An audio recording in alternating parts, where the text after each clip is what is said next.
j'ai la chance d'être né dans un tout petit village, dans l'ouest de la France, qui s'appelle, voilà, peu d'importance parce que personne ne connaît, il y a 500 habitants, avec 480 personnes de plus de 60 ans. Donc, le village est amené à disparaître très vite. Et en fait, toute ma famille est dans le vin, ils sont viticulteurs. Donc moi, j'aurais dû être viticulteur, mais depuis que je suis tout petit, je rêvais à d'autres choses, je dansais, je chantais, je ne m'étais jamais vraiment posé la question. Et puis voilà, j'ai fait des études, après j'ai travaillé, j'ai très vite toujours eu le théâtre au cœur de ma vie. J'ai travaillé dans des lycées professionnels, je m'occupais des élèves en très grande difficulté, des élèves qui avaient 20 ans, qui étaient en quatrième. Donc voilà, ils étaient vraiment en difficulté, hein, ils avaient beaucoup de mal. Le public n'était pas encore arrivé, donc je me laisse parler. Et de ça, j'ai beaucoup utilisé le théâtre en fait pour leur donner l'envie d'apprendre le français, d'écrire, etc. etc. Et un jour, j'entends parler d'une audition à Paris, et moi j'en avais marre d'être dans mon patelin, et j'ai passé cette audition en me disant de toute façon, j'ai été pris. Et là j'arrive à Paris, et là c'est un Indien dans la ville. Parce que j'arrive à Paris et je me rends compte qu'il y a des Noirs, des Blacks, des Asiatiques, des gays, des gens qui s'habillent chelou. Et là, c'est vraiment une claque. Et pourtant, j'ai 21 ans et je suis là, je fais ah ouais. Ça vous a fait ça, vous aussi? Non, jamais? Vous avez déjà eu cette sensation de te dire oh, les gens, j'étais là, moi je disais bonjour à tout le monde dans la rue, bonjour. Et je me disais putain, les gens ils répondent pas, tu vois. C'est pareil. Voilà, c'est pareil. Et puis voilà, j'ai commencé à faire des rencontres de metteurs en scène. Et puis un jour, je fais un casting pour jouer dans le film de Didier Bourdon, Bambou. Un film d'une journée, je fais l'essai. Et à la fin, Didier Bourdon me dit écoute, tu corresponds pas du tout à ce qu'on cherche. Donc là, moi, je me dis super, je suis nul. J'arrive pas à dire juste une phrase qui était style tu veux un peu d'eau? Voilà. Et là, il me dit non, ça ne le fera pas. Donc je me dis bon.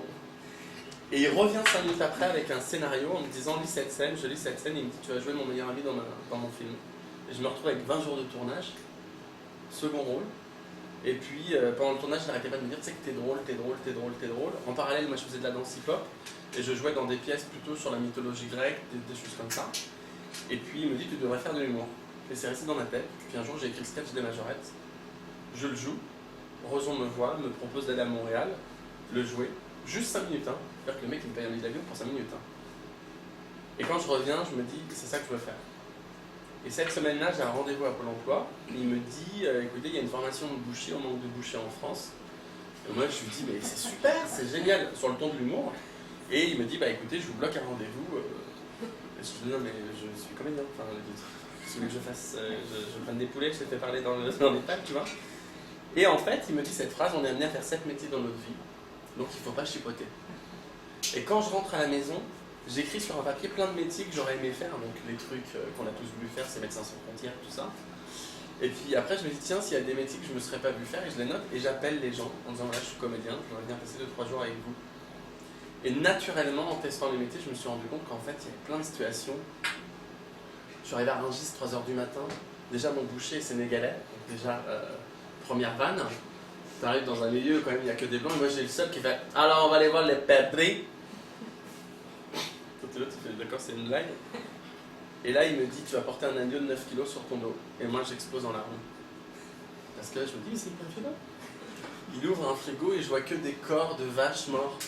Et j'ai l'impression d'être à Auschwitz. Tu vois, je me dis, ok, c'est dramatique. Et du coup, plein de situations naissent comme ça. Et je me dis, bah, c'est de ça dont j'ai envie de parler dans le spectacle. Parce qu'aussi, en testant tous ces métiers, je ferai plus court hein, sur les autres questions. Hein. C'est le mec, en fait, il est parti pour 2 heures.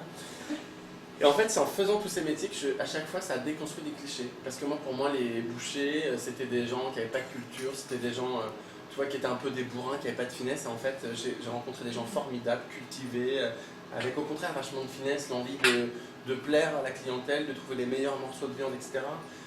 Avec les prêtres, la même chose. Caissier, où j'étais persuadé de m'éclater et de faire rire les gens à la caisse. Je me suis jamais autant fait insulter de ma vie. Parce qu'on me disait, mais non, j'ai juste pas le temps. Parce que moi, je donnais des conseils recettes, tu vois. Quand je voyais la dame arriver et qu'elle prenait que du gras, je disais, vous savez, faire attention et tout. Mais tu vois, et à chaque fois, je me suis dit, en fait, les clichés, ils sont détruits. Souvent, donc j'ai eu envie dans le spectacle de faire ça, de dire, bah tiens, c'est ça que je vais raconter. Parce que souvent, les gens, quand ils me voient, ils se disent, ah putain, il est extravagant, il est féminin, etc. Ça peut être un gros PD. J'avais aussi envie de montrer autre chose. Alors oui, je suis gay, mais c'est une sexualité, ça se passe entre 4 murs et ça me... vois, ça ne concerne que moi, mais j'ai aussi une sensibilité et j'ai rencontré des gens qui sont différents et des gens qui m'ont apporté plein de choses. Et moi je crois aujourd'hui que le défi qu'on a tous, c'est d'aller vers les gens qui nous semblent les plus opposés à nous, parce que souvent, qu'est-ce qu'on se ressemble? Tu vois, c'est dingue. Et moi je le vois avec le spectacle, les gens ils sortent en me disant, je me suis reconnu à un moment donné, mais et oui, parce qu'on est tous fondamentalement les mêmes. On a tous eu des galères, on a tous eu des moments de bonheur, et je trouve ça con de pas se le dire. On passe notre temps à voir ce qui ne fonctionne pas entre nous, alors qu'il y a quand même plein de choses qui fonctionnent. Donc nous, on a cette obligation-là, en tant que témoin, de le défendre, ça, de dire, non, il y a plein de choses qui fonctionnent. Voilà.